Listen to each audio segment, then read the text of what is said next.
إن الحمد لله نحمده ونستعينه ونستغفره ونؤمن به ونتوكل عليه ونعوذ بالله من شرور أنفسنا ومن سيئات أعمالنا.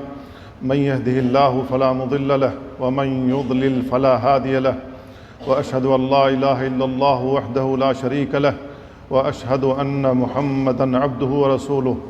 أما بعد، فأوصيكم ونفسي بتقوى الله عز وجل، فهي سبب الخيرات والبركات في الأرض والسماوات. ولو أن أهل القرى آمنوا واتقوا لفتحنا عليهم بركات من السماء والأرض.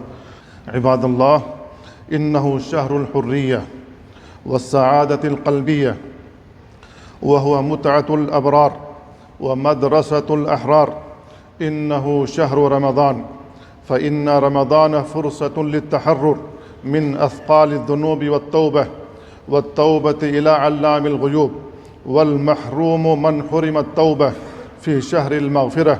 قال عليه الصلاة والسلام: رغم أنف رجل دخل عليه رمضان ثم انسلخ قبل أن يغفر له. ورمضان فرصة للتحرر من سؤال العبيد إلى سؤال رب العبيد. قال تعالى: وإذا سألك عبادي عني فإني قريب أجيب دعوة الداعي إذا دعان. هذه الآية جاءت بين آيات الصيام، وهي إشارة إلى أن الصيام مرجو الإجابة، وأن شهر رمضان مرجو دعواته. ورمضان فرصة لتحرير الأرواح، فإنه الشهر الذي أنزل فيه القرآن ليحرر الإنسان من سجن الظلام والضلالة إلى نور اليقين والهداية. قال عز وجل: كتاب أنزلناه إليك لتخرج الناس من الظلمات إلى النور. ورمضان فرصة لتحرير النفس من إشباع الجسد إلى إشباع الروح، ومن مراقبة الخلق إلى مراقبة الخالق. قال عليه الصلاة والسلام: كل عمل ابن آدم يضاعف، الحسنة بعشر أمثالها إلى 700 ضعف. قال الله عز وجل: إلا الصوم فإنه لي وأنا أجزي به، يدع شهوته وطعامه من أجلي. ورمضان فرصة لتحرير القلب من أغلال الحقد والحسد والغضب والانتقام. قال عليه الصلاة والسلام: إذا أصبح أحدكم يوما صائما فلا يرفث ولا يجهل، فإن امرؤ شاتمه أو قاتله فليقل إني صائم إني صائم. خلص فؤادك من غل ومن حسد، فالغل في القلب مثل الغل في العنق. ورمضان فرصة للتحرر من ذل المعصية إلى عز التقوى. قال عز وجل: كتب عليكم الصيام كما كتب على الذين من قبلكم لعلكم تتقون. ورمضان فرصة للتحرر من الطمع والبخل إلى العطاء والبذل، فقد كان صلى الله عليه وسلم أجود الناس، وكان أجود ما يكون في رمضان. قال ابن القيم رحمه الله: لما كان البخيل محبوسا عن الإحسان فهو ضيق الصدر، كلما أراد أن يتصدق منعه بخله فبقي قلبه في سجنه، والمتصدق كلما تصدق انشرح قلبه. ورمضان فرصة للتحرر من التوافه والرذائل وترك ما لا يعني. وكان السلف رحمهم الله إذا صاموا جلسوا في المساجد وقالوا: نحفظ صومنا ولا نغتاب أحدا. ورمضان فرصة للتحرر من سلسلة الشهوة وكسر أغلالها وكبح جماحها. قال عليه الصلاة والسلام: يا معشر الشباب، من استطاع منكم الباءة فليتزوج، فإنه أغض للبصر وأحسن للفرج، ومن لم يستطع فعليه بالصوم. ورمضان فرصة للتحرر من شر النفس الأمارة بالسوء والفكاك من أسرها. قال عز وجل: فلا اقتحم العقبة. قال المفسرون: هذا مثل ضربه الله لمجاهدة النفس. وليس المقصود من الصوم نفس الجوع والعطش، بل ما يتبعه من تطويع النفس الأمارة والانتصار عليها. قال عليه الصلاة والسلام: من لم يدع قول الزور والعمل به والجهل فليس لله حاجة في أن يدع طعامه وشرابه. وكثير من فتوحات المسلمين كانت في رمضان، وذلك أن جهاد النفس هو الجهاد الأكبر وما بعده أيسر منه.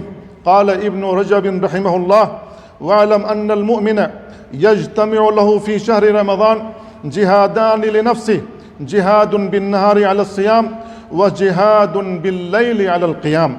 ورمضان فرصة للتحرر من عقد الشيطان ووسوسته للإنسان. قال عليه الصلاة والسلام: إن الشيطان يجري في بني آدم مجرى الدم. قال شيخ الإسلام: لا ريب أن الدم يتولد من الطعام والشراب، وإذا أكل أو شرب اتسعت مجاري الشيطان، وإذا ضاقت انبعثت القلوب إلى فعل الخيرات وترك المنكرات. أقول قولي هذا وأستغفر الله لي ولكم ولسائر المسلمين من كل ذنب فاستغفروه إنه هو الغفور الرحيم. الحمد لله على إحسانه، والشكر له على توفيقه وامتنانه، وأشهد أن لا إله إلا الله وحده لا شريك له، وأن محمدًا عبده ورسوله. عباد الله، من قام بحق رمضان واجتهد فيه إيمانًا واحتسابًا حري أن يتحرر من السجن الأعظم بالعتق من النيران والفوز بالجنان. ففي شهر رمضان ينادي مناد: يا باغي الخير أقبل، ويا باغي الشر أقصر، ولله عتقاء من النار، وذلك كل ليلة. فهذه فرصتك السنوية للوصول إلى الحرية الروحية والسعادة الأبدية. فالجنان مفتحة والنيران مغلقة والشياطين مصفدة. قال عليه الصلاة والسلام: إذا دخل رمضان فتحت أبواب الجنة وغلقت أبواب جهنم وسلسلة الشياطين. فاغتنموا الأوقات يا إخوان، فاغتنموا الأوقات في موسم الخيرات، وتحرروا من سجن المعاصي والمنكرات، واحذروا دعاة الشبهات والشهوات والتفاهات. قال تعالى: والله يريد أن يتوب عليكم ويريد الذين يتبعون الشهوات أن تميلوا ميلا عظيما. قال تعالى: إن الله وملائكته يصلون على النبي يا أيها الذين آمنوا صلوا عليه وسلموا تسليما. اللهم صل على محمد وعلى آل محمد كما صليت على إبراهيم وعلى آل إبراهيم إنك حميد مجيد. اللهم بارك على محمد وعلى آل محمد كما باركت على إبراهيم وعلى آل إبراهيم إنك حميد مجيد. اللهم أعز الإسلام والمسلمين، اللهم أعز الإسلام والمسلمين، وأذل الشرك والمشركين، ودمر أعداءك أعداء الدين، واحمي حوزة الدين. اللهم فرج هم المهمومين ونفس كرب المكروبين. اللهم آمنا في أوطاننا، وأصلح أئمتنا وولاة أمورنا، ووفق ولي أمرنا وولي عهده لما تحب وترضى، وخذ بناصيتهما للبر والتقوى. عباد الله، إن الله يأمركم بالعدل والإحسان وإيتاء ذي القربى وينهى عن الفحشاء والمنكر والبغي يعظكم لعلكم تذكرون. فاذكروا الله يذكركم واشكروا على نعمه يزدكم ولذكر الله أكبر والله يعلم ما تصنعون.